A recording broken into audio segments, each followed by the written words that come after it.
Some wrestlers become champions. Others become legends. But only a few become something larger than the sport itself. For 3 decades, the sound of a bell could silence an entire arena. The lights would fail. Smoke would cover the entrance. Then a tall figure dressed in black would begin the slow walk toward the ring. He did not need to run, shout, or beg for attention. His presence was enough. The world knew him as the Undertaker. But beneath the hat, the coat, and the supernatural image was Mark William Calloway, an athlete from Houston, Texas, who transformed one opportunity into one of the longest and most respected careers in professional wrestling history. This is the story of the man before the myth, the rise of the Deadman, the matches that defined him, and the legacy he continues to protect today.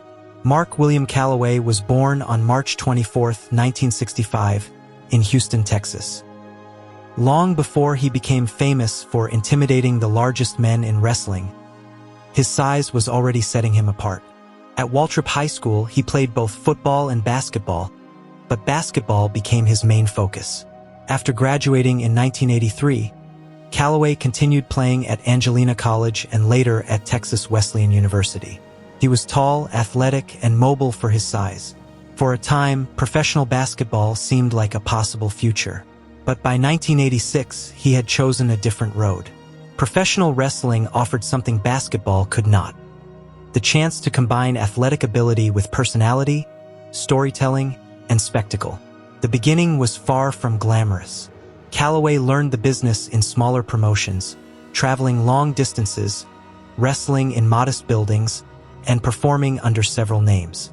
One of those early identities was Texas Red. Later, he competed as the Master of Pain and the Punisher.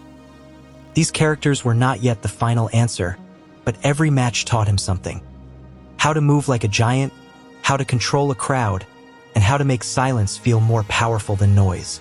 In late 1989, Calloway entered World Championship Wrestling.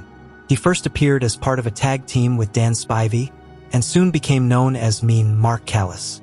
This version of Mark was very different from the Undertaker. He was younger, his hair and beard were shorter, and his presentation was that of a dangerous, aggressive heavyweight rather than a supernatural figure. Yet the physical tools were already obvious. He could strike with power, move with surprising speed, and even perform aerial attacks that men of his size rarely attempted. During part of his WCW run, he was managed by Paul E. Dangerously, the man later known as Paul Heyman. The partnership gave Mean Mark more television exposure, but the company never built its future around him. By 1990, his WCW chapter was ending. That could have been a better setback. Instead, it became the turning point of his life. Calloway left WCW and attracted the attention of the World Wrestling Federation. The company did not simply see another tall wrestler. It saw the possibility of creating a character unlike anything the audience had experienced before. When Mark Calloway joined the WWF in 1990, the transformation began. Dark clothing replaced the traditional look of a wrestler. His movements became slow and deliberate. His expression became almost emotionless. He was presented as a mysterious mortician from the darkness, a man who seemed less interested in winning matches than in collecting souls. The name was The Undertaker. He made his famous televised debut at Survivor Series on November 22, 1990, as the mystery member of Ted DiBiase's $1 Million Team. The match was an elimination contest against the Dream Team, which included Dusty Rhodes, Bret Hart, Jim Neidhart, and Koko B. Ware. The Undertaker immediately looked different from everyone around him. He eliminated Koko B. Ware and later Dusty Rhodes, leaving a powerful first impression before being counted out while pursuing Rhodes outside the ring. He did not win the entire match by himself, but that was not the point. In a single appearance, the audience understood that a new attraction had arrived. Brother Love initially accompanied him, but the character found his perfect partner in early 1991 when Paul Bearer became his manager. With his pale face, loud voice, black suit, and golden urn, Bearer completed the presentation. The urn became the mysterious source of the Undertaker's strength, while Boer became the voice for a character who rarely needed to speak. The Undertaker rose quickly. At WrestleMania 7 in 1991, he defeated Jimmy Snuka. At the time, it was simply another victory. Years later, it would be remembered as the first win in the most famous streak in WrestleMania history. By November 1991, only 1 year after his debut, The Undertaker challenged Hulk Hogan for the WWF Championship at Survivor Series. With help from Ric Flair, he defeated Hogan and became world champion. The reign lasted only a few days before controversy forced the title to be vacated. But the message was clear. The Undertaker was already a main event star. What made the remarkable character was his ability to evolve. During the early 1990s, he battled larger-than-life opponents such as Jake Roberts, Giant Gonzalez, Yokozuna, and King Kong Bundy. I have survived casket matches, attacks, disappearances, and returns from the dead. The stories were often theatrical, but Calloway treated the character with complete seriousness.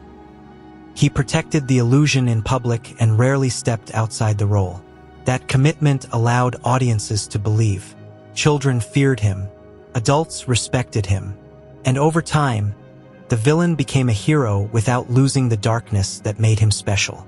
In the second half of the 1990s, The Undertaker entered his most influential period.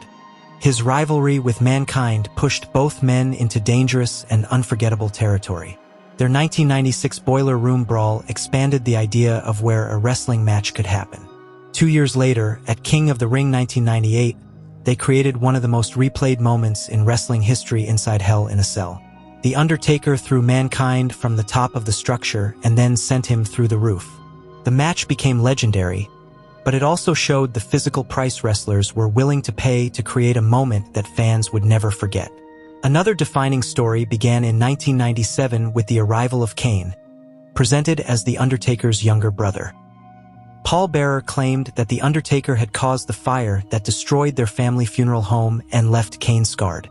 The story mixed family tragedy, horror, and wrestling drama. Their rivalry led to the first Inferno match and eventually to an alliance known as the Brothers of Destruction. The Undertaker also evolved into the darker leader of the Ministry of Darkness. During the Attitude Era, he became more aggressive, more vocal, and more disturbing. He was no longer only a silent supernatural force. He was a manipulative leader who battled stars such as Stone Cold Steve Austin, The Rock, and Triple H. By 2000, the original Deadman character needed another evolution. Calloway returned as the American Badass, riding a motorcycle, wearing denim and leather, and speaking in his natural voice. The change was risky. The hat, the funeral music, and the supernatural presentation were gone. But the new character revealed more of the real man. A proud Texan, a locker room leader, and a veteran who demanded respect.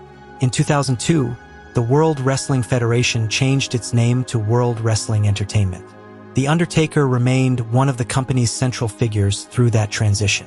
He became Big Evil, captured more championships, and fought a new generation of opponents including Brock Lesnar, John Cena, and Randy Orton. Then, at WrestleMania 20 in 2004, the Deadman returned. Paul Bearer appeared with the urn, the funeral atmosphere came back, and The Undertaker entered a new phase that combined the mythology of the original character with the experience of the American Badass. As the years passed, one achievement became central to The Undertaker's legend: his undefeated record at WrestleMania. What began quietly against Jimmy Snuka grew into an annual event within the event. Every year, fans asked the same question: who could defeat The Undertaker on wrestling's biggest stage? He overcame Kane twice, Triple H 3 times, and defeated stars such as Randy Orton, Batista, Edge, CM Punk, and Ric Flair. But the matches with Shawn Michaels at WrestleMania 25 and 26 elevated the streak into something almost sacred. Their first encounter is widely remembered as one of the greatest WrestleMania matches ever, while the second ended Michaels' full-time career. 1 year later, The Undertaker survived Triple H in a brutal match, and at WrestleMania 28 they met again inside Hell in a Cell with Shawn Michaels as referee. The match was promoted as the end of an era. The Undertaker won and extended the record to 20 victories without a loss. In 2013, he defeated CM Punk for victory number 21. Then, at WrestleMania 30 in 2014, the impossible happened. Brock Lesnar pinned The Undertaker. The stadium fell silent as the record changed to 21-0. The defeat shocked the wrestling world, but it did not erase the streak. It confirmed how important it had become. Ending it instantly made Lesnar an even greater force, because defeating The Undertaker at WrestleMania had come to mean more than winning a championship. After the streak ended, The Undertaker continued searching for the right final chapter. He fought Bray Wyatt, returned to face Brock Lesnar, and lost to Roman Reigns at WrestleMania 33. For a moment, leaving his hat, coat, and gloves in the ring appeared to be a farewell. But Calloway was not satisfied. Injuries, age, and the pressure to protect his legacy made retirement difficult. He wanted one final performance that felt worthy of the character. That performance arrived at WrestleMania 36 in 2020 against AJ Styles. Because of the global pandemic, the match was filmed away from a traditional arena and presented as the Boneyard match. It blended wrestling with cinematic storytelling and allowed The Undertaker to combine both of his most famous identities, the Deadman and the American Badass. He defeated Styles, rode away on his motorcycle, and finally found the ending he had been chasing. On November 22, 2020, exactly 30 years after his Survivor Series debut, The Undertaker received his final farewell. In 2022, he was inducted into the WWE Hall of Fame, where Mark Calloway stood before the audience not as an untouchable supernatural character, but as the man who had carried that character for 3 decades. Retirement did not remove The Undertaker from wrestling, simply changed his role. By 2026, Mark Calloway remains connected to WWE as a Hall of Famer and ambassador. He makes special appearances, shares stories from his career, and helps introduce new generations of fans to the history behind the character.